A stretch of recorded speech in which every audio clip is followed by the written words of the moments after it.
মাদক সেবীদের সঙ্গে ইয়াবা সেবন করছিলেন পুলিশের সহকারী উপপরিদর্শক ফয়সাল আহমেদ। ঘটনাটি রোববার রাতের। পরে চাপাবি নবাবগঞ্জ সদর উপজেলার সুন্দরপুর ইউনিয়নের কালীনগর মারপাগলা এলাকার লোকজন ওই এসআইকে ধরে ফেলে। সোমবার তাকে সাময়িক বরখাস্ত করে জেলা পুলিশ। এই বিষয়ে চাপাই নবাবগঞ্জ সদর থানার ভারপ্রাপ্ত কর্মকর্তা সাবের রেজা আহমেদ বলেন, চাপাই নবাবগঞ্জ পুলিশ লাইনে কর্মরত ছিলেন এএসআই ফয়সাল। তিনি রবিবার রাত 9টার দিকে কালীনগর মারপাগলা এলাকায় কয়েকজন সহযোগীকে নিয়ে ইয়াবা সেবন করছিলেন। এ সময় স্থানীয় লোকজন তাকে ইয়াবা সহ ধরে ফেলে।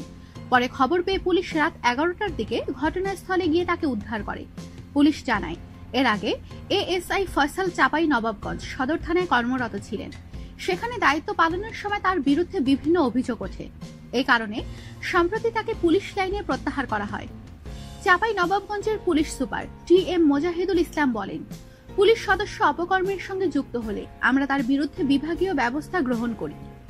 মাদক সেবন একটি গুরুতর অপরাধ, তাই এএসআই ফয়সাল আহমেদকে চাকরি থেকে সাময়িক বরখাস্ত করা হয়েছে। তদন্ত করে তার বিরুদ্ধে আরো কঠোর ব্যবস্থা গ্রহণ করা হবে। আমাদের সাথেই থাকুন আর সাবস্ক্রাইব করুন।